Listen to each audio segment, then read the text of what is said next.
Hello everyone, this is Paris. Welcome to Budgetholics. In today's video we were going to talk about what are the best dividend stocks to buy in February. However, people have spoken and you've asked that I make a GameStop video for today. So this is what we're going to talk about. If you don't know anything about what happened with GameStop, don't worry. We'll go over it here together, as well as what this could mean in terms of future regulations, as well as what this means for the future of investing. If you're interested in personal finance, investing, and wealth building, please hit the like and subscribe button so we can beat the market together, as well as the YouTube algorithm. Full disclosure, I purchased some GameStop stock today using Revolut, which still allows buying GameStop stock. You can also sign up to Revolut and get a free high interest rate savings account using the link below. Without further ado, let's jump into the video.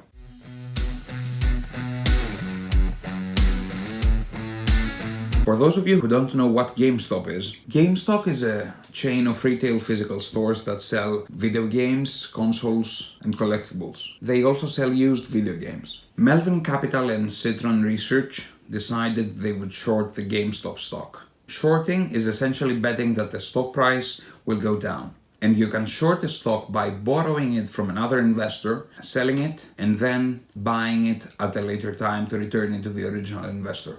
There are two types of shorts, the covered short and the naked short. The covered short involves keeping some of that stock just in case the stock price does not drop, so you can at least cover some of your losses. The naked short involves selling all the stocks at once, thus increasing your potential return as well as your risk. Keep in mind that Melvin Capital is the hedge fund that also tried to short Tesla, and we all know how that turned out. Spoiler alert. The shorter's position was that GameStop was an obsolete business, as most video game companies were selling their products online. And that's the one side. On the other side, we have a group of Redditors. Reddit is the most popular online forum, and within it there are various categories and various threads called subreddits. One particular subreddit called WallStreetBets, with 4 million degenerates in it, including myself, decided that it was their mission to save GameStop. And the main reason they decided this was the field on which to battle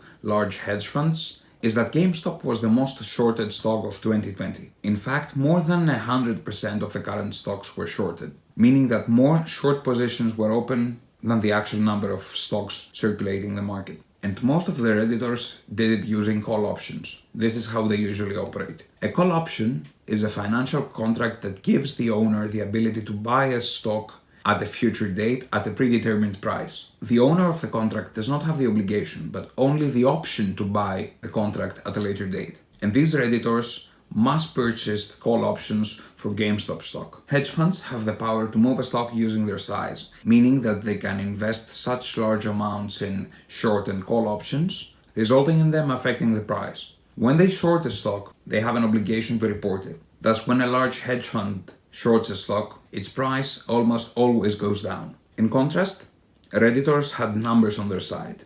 When this whole thing started, the WallStreetBets subreddit had 4 million users, and currently it's at 5.9. Thus the short squeeze commenced. As more and more Redditors were buying stocks and call options, the hedge funds were less likely to make a profit out of their short positions. And given the fact that those were naked shorts, Melvin Capital and Citron Research are currently looking at a $5 billion loss. And WallStreetBets have been accused of all sorts of stuff. They have been accused of securities fraud, meaning lying about the stock and publishing false information, market manipulation, i.e. trading to create a false appearance in the market for a stock, thus defrauding the public, and pump and dump, meaning building a position early, then hyping a stock, and then selling it. But they haven't done any of this.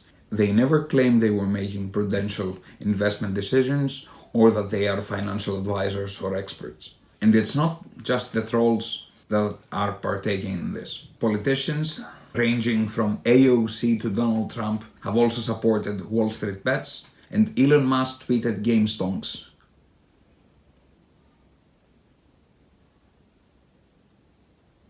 But the WallStreetBets are willing to see this to the end. Some of the Redditors are not willing to sell their GameStop until it reaches $1,000. Another editor has posted, "I'm buying GameStop, I don't care if I lose it all, and I will continue to invest in companies being shorted by criminal hedge funds until they are all bankrupt."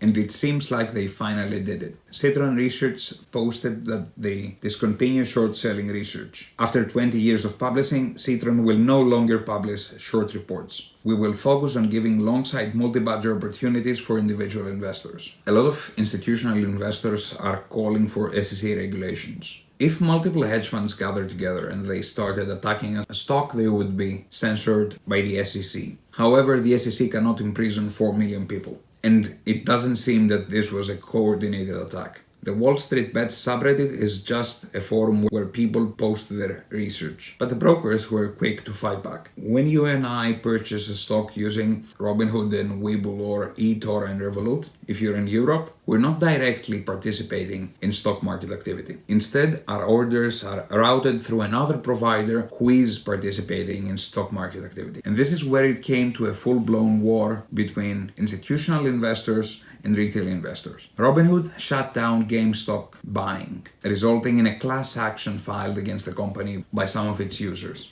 It looks like hedge fund investors were angry that some degenerate trolls beat them at their own game. The problem with Robinhood is that most of their order flow is routed through Citadel. And Citadel has invested billions into Melvin Capital, being the company who lost billions as the GameStop price kept rising. A theory on the internet is that Robinhood halted those trades to protect Citadel's interests.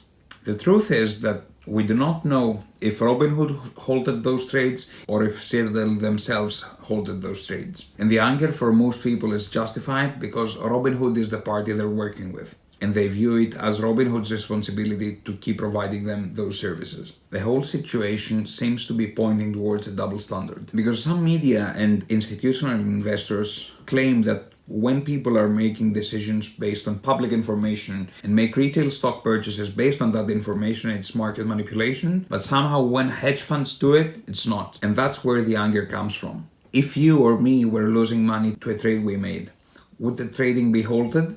No. And there are people further aggravated by those double standards who lost their jobs during the pandemic or even during the 2008 housing bubble. You see, when Wall Streeters make money, they tend to keep the profits, while when they make losses, the taxpayers or institutions are bailing them out. And as a WallStreetBets Redditor said on an interview in Yahoo Finance, this was further amplified by the media blaming the kids who caught the adults breaking the law instead of breaking the adults who broke the law in the first place.